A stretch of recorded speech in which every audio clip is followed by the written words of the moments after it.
말씀을 나누겠습니다. 우리가 지난 시간에 베드로후서 2장을 4번의 설교를 통해서 거짓 교사들의 실체에 대해서 살폈고, 그리고 하나님께서 그런 거짓 교사들을 그냥 두지 않으시고 분명히 심판하실 것이라는 것을 우리가 보았습니다. 이러한 이 이단들을 하나님의 심판조차 두려워하지 않는 그런 모습들을 보이는 거죠.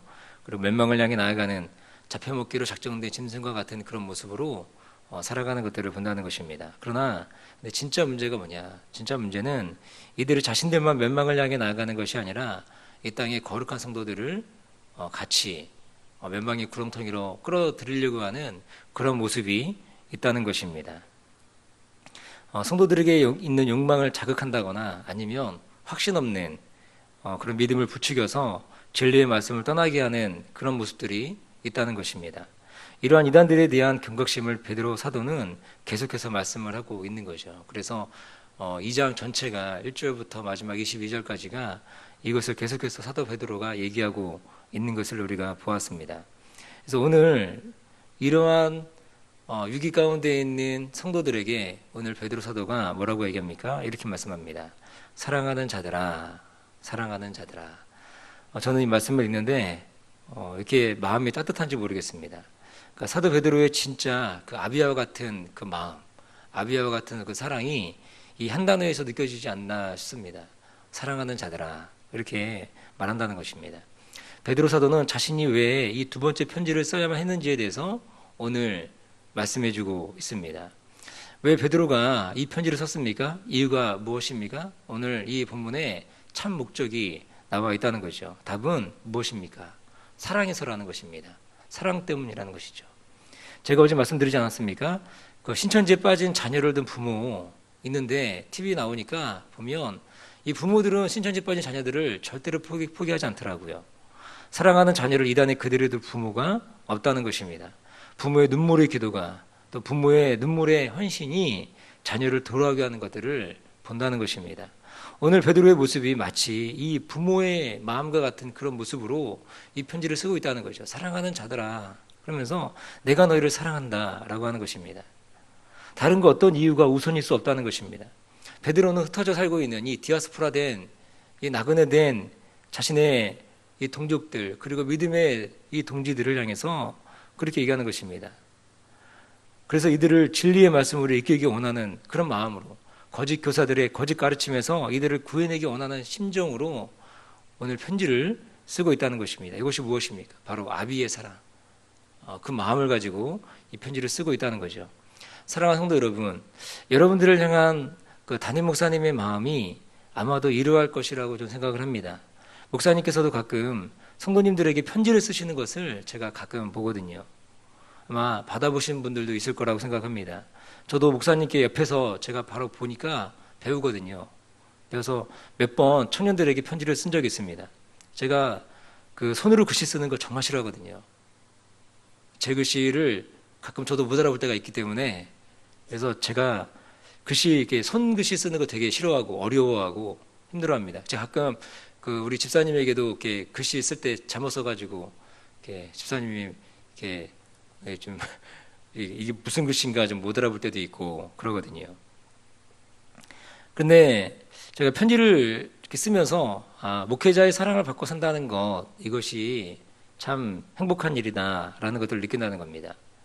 서로가 서로를 사랑하고 또 서로가 서로를 향한 존경함을 보이는 것 이것이 그런 오늘 본문에 나와 있는 이 베드로의 모습 그리고 베드로를 향해서 성도들이 보여주는 이 존경의 모습 이런 모습들이 우리 사랑교회의 그런 모습들이 되기를 주님의 이름으로 축복합니다. 그래서 오늘 말씀에서 베드로 사도가 이 편지를 쓰는 목적을 말씀하죠. 1절 하반절에 보니까 이렇게 말씀합니다. 너희 진실한 마음을 일깨워 생각하게 하여 그렇게 얘기하고 있다는 것이죠. 여기서 진실한이라는 단어의 이거 헬라어 원어를 보면 뜻이 무엇이냐면 순수함이라는 것입니다. 순수함. 그러니까 베드로 사도는 이들의 주님을 향한 순수한 마음, 그 마음을 본다는 것입니다. 주님을 향해 가졌던 순수한 마음, 깨끗한 마음, 이 마음을 일깨우고 있다는 것입니다. 이들이 지금껏 이단의 가르침에 노출되어 있지 않았습니까? 그러면서 복음이 희석되어 있고 그리고 그들 가운데 있는 주님을 향한 그 뜨거웠던 사랑과 열정, 그 마음들이 어떻게 됐습니까? 이 이단들을 향해 노출되어 있는 그 마음들을 통해서 이렇게 뭔가 오염되어 있는 그런 마음이라는 거예요. 그러면서 얘기하는 것이 무엇입니까? 너의 진실한 마음, 너의 순수한 마음을 내가 일깨우고 싶다. 그렇게 얘기하고 있다는 거죠. 이들의 순수함이 가려진 것인데 사도 베드로는 이것을 다시금 일깨우고 있다는 것입니다. 그리고 또한 무엇입니까? 기억하라는 것입니다. 어떤 것을 기억하는 것입니까? 바로 2절의 말씀이죠. 2절을 보면 이렇게 얘기합니다. 곧 거룩한 선지자의 예언한 말씀, 곧 거룩한 선지자의 예언한 말씀과 주 대신 구주께서 너희의 사도들로 말미암아 명하신 것, 이것을 기억하게 하려 하노라. 두 가지를 얘기하고 있죠. 선지자의 예언한 말씀, 그리고 또 너희의 구주 되신 예수님께서 이 제자들 있죠. 사도들로 말미암아 명하신 것, 이것을 기억하게 하려 한다. 이렇게 얘기하고 있습니다.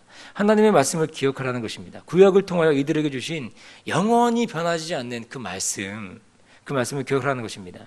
이들이 잊고 빼앗겼던 하나님의 말씀, 그 말씀을 기억하고 그것으로 돌이켜라. 이렇게 얘기하고 있다는 것입니다.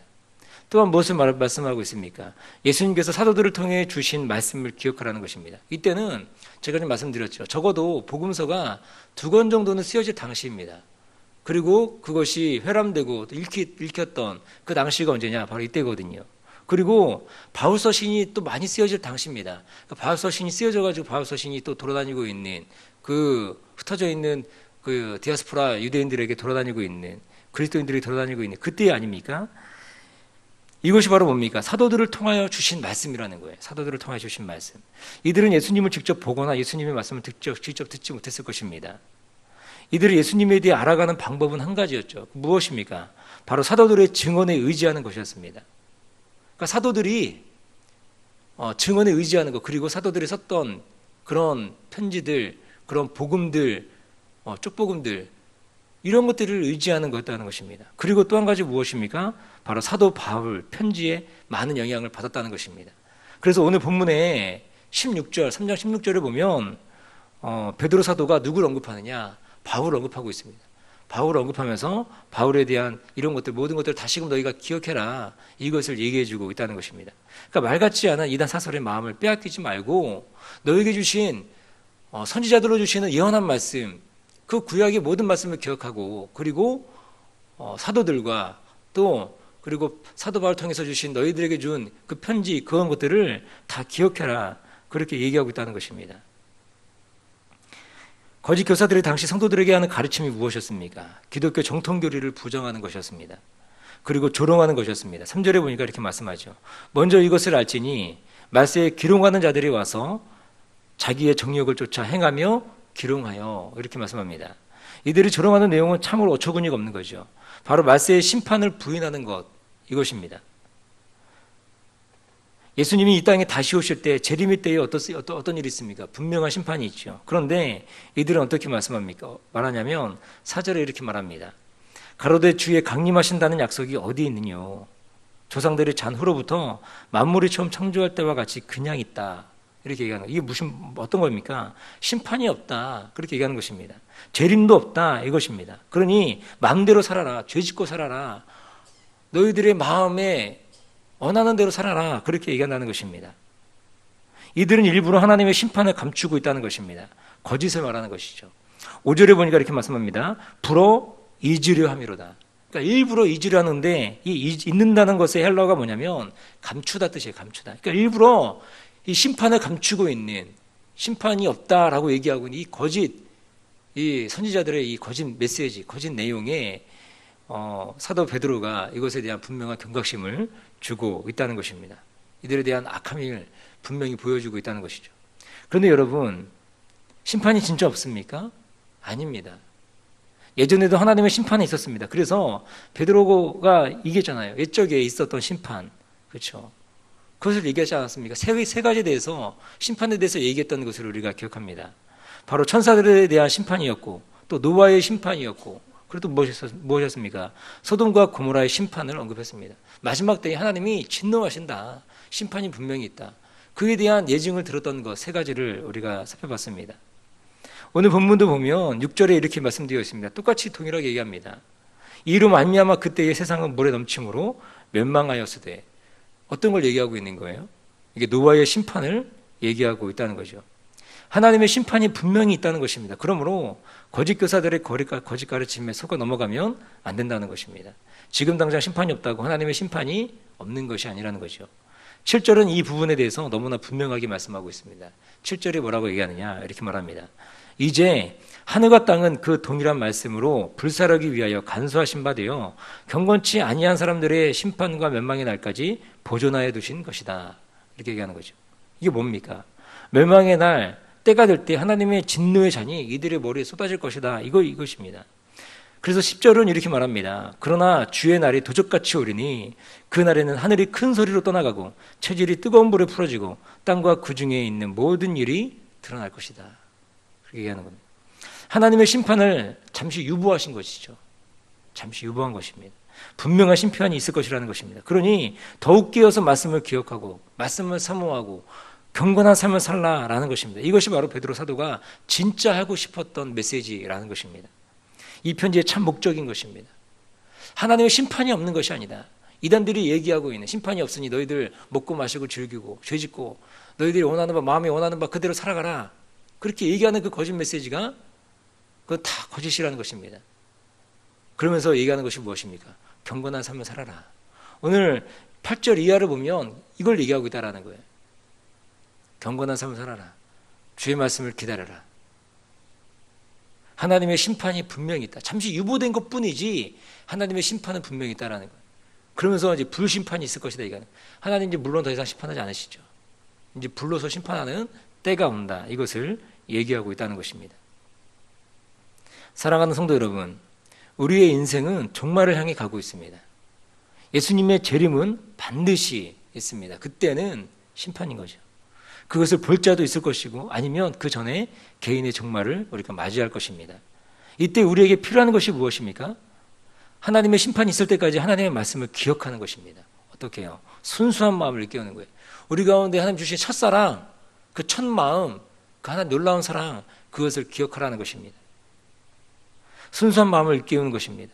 처음 예수를 만나고 믿었던 우리의 순수한 열정으로 다시금 돌아가 주 앞에 우리 열정을 드리고 사랑을 드리고 우리 헌신을 주 앞에 드릴 수 있는 그런 은혜가 저 여러분 가운데 가득 임하기를 예수님의 이름으로 축원드립니다.